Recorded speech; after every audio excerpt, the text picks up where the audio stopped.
Hey there, how you doing? Charlie Winters here with horse racing and football tips for Saturday, the 17th of August. Well, Friday was pretty much a non-event. Don't get me wrong, I know we lost some money. It was a fiver stake and I think it was about £1.28 return. Very disappointing, the fact that we didn't even really have any runners. So let me get into Saturday. So it's a very interesting day's racing. I haven't placed all the bets, but I'm going to talk you through them and then I'm going to put them in the description below. But stick with me for the video. If you are just going to scroll down, at least keep the video playing, if you will. So the main bet is a 5p each way, lucky 63, taking all the prices. A 5p each way, lucky 63, all the prices, well, leaving all the prices to SP. I'm also advising a Mark Winn, and that's the jockey, Mark Winn, 10p each way, lucky 15. 10p each way, lucky 15. Leave it to SP, and a pound each way accumulator on all four of Mark Winn's mounts. He rides at Doncaster. If you start with the first race and quickly skim through, I think he rides in something like the first three races, then he rides a little bit later on in the card. He's got one for Paul Midgley, I believe, two for John Wainwright, and one for David O'Meara. The big price is by David O'Meara. It's done nothing so far, but I think it's got a bit of a squeak, especially because they're paying first three. It's currently the outside of the lot. So I've mentioned all that. Let me get into the main bet. So the first selection is Faustus at 20-1 in the 225 at Newbury, paying four places instead of three. I think you want low numbers on the straight course, even though they stayed pretty much in the middle and then eventually drifted over to the near side as a pack. And near side is in high numbers.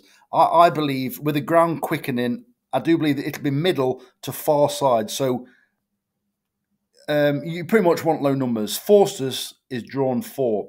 It ran for a new trainer last time, and he ran a cracker. It's gradually been dropping down the handicap ratings. And ran a cracker last time after racing keen, but still kept on well. If it gets any semblance of a easy lead, it could be difficult to pass. And bearing in mind, as I speak, it is currently the entire outsider of the lot in this race. It's a more competitive race than it normally runs in, but off a low-ish weight, I think it's got a decent chance. The second selection is Maxi Boy at 22-1 in the 245 at Ripon, paying 6 places instead of 4.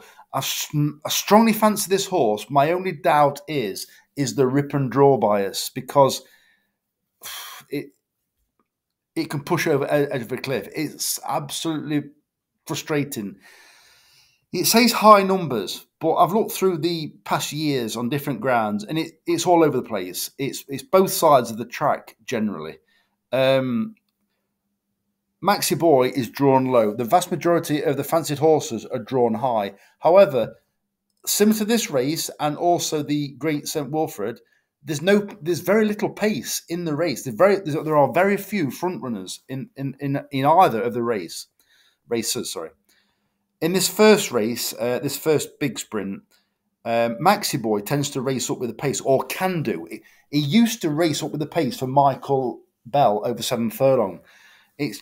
Recently it's been held up over 6 furlong or mid-division. I think this horse could be fairly... I don't think it's going to make the run-in. I don't want it to make the run-in.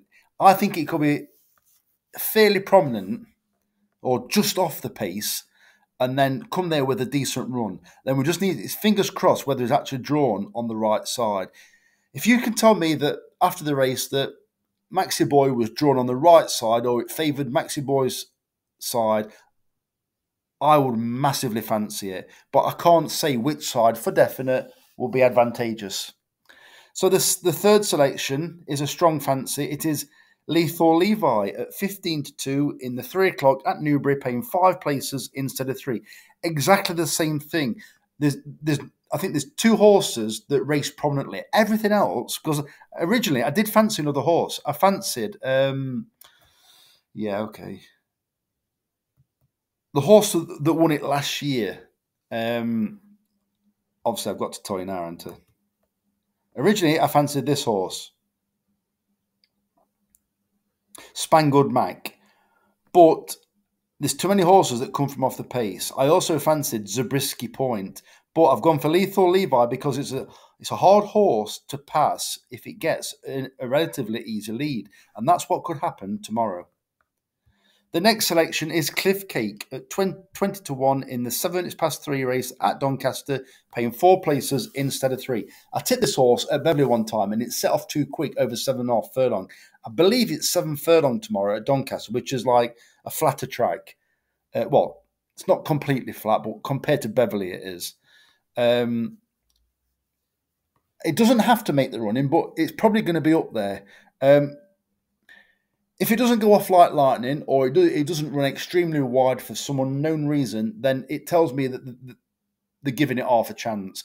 If something seems odd with how they're running this horse, like it goes 5 lengths clear after a furlong, something like that, then clearly it's another day or it's for another day. But I do, on the face of it, I do fancy Cliffcake, and I do think it'll be up there.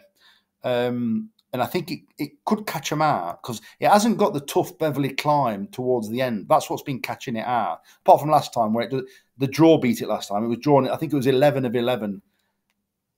The next selection is Ingra Tor at 12 to 1 in the 320 at Ripon, paying 7 places instead of 3. This has plummeted down the handicap, and I think it's come down the handicap. And I'm a big fan of Jack Shannon now.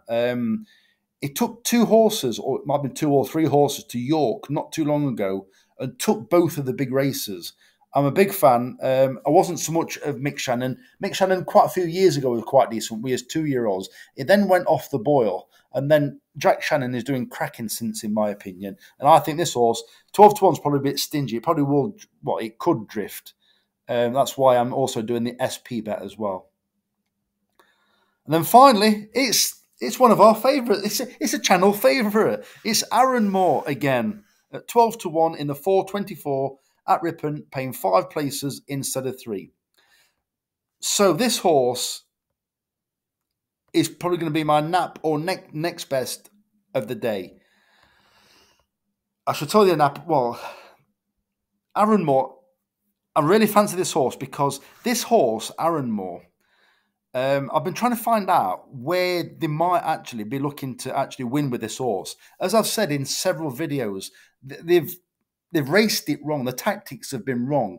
So clearly they're looking for something. It is handicapped, ready to win a race. Is this the race? I hope so. And this is why I think it could be. It has ran twice at Ripon. It's won once and it's come second once, not beaten far. It ran at the meeting on the 30th of August. I can't remember if it was last year or the year before. So potentially, maybe that was this meeting, this time, last time when I'm mentioning it. I don't know. But Arranmore, in my opinion, Ripon's a funny track anyway. If you've ran there before, I think it's a bit like when you have horses that run at Cheltenham or run well at Cheltenham. I think they've always got an advantage over a horse that has never ran at Cheltenham before. Similar kind of thing with Arranmore with Ripon. So I think it's got a cracking chance. Now, I'm going to have to put you the football bet in the description because when I change screen, it won't change. It changes for me, but it doesn't for you. So I'm going to try and remember. In fact, I can't remember now. So the bet is, it is £8 in total for the football. It is £4 over 2.5 goals treble. I'll tell the teams in a second. £3 over 3.5 goals treble. 50p both teams to score in the first half treble.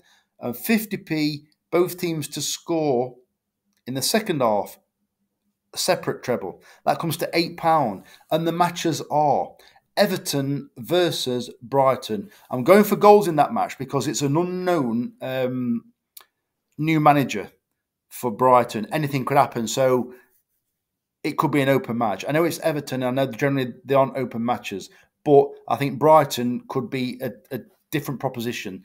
They've lost some players, but they've signed some players as well. Different team, different manager, could be goals. The next one is Sheffield United versus QPR. Sheffield United started well, seem to be playing well, and they could be goals. QPR are a funny team. They did quite well towards the back end of last season. So that's an interesting one as well. And the other one is in League One. It is, I can't remember who they're playing. it is Lincoln versus whoever they are playing. Right, I can change screen, so you're not going to see it anyway. Lincoln versus Barnsley. So that is the bet for Saturday. So as I said, it's a 10p each way, lucky 15 on Mark Winn's rides at Doncaster, £1 each way accumulator. We're having 2 5p each way, lucky 63s on these horses. One bet taking the prices, one bet not taking the prices, and then we've got the football bet as well. So the very best of luck. Charlie Winters, over and out. Cheers, mate.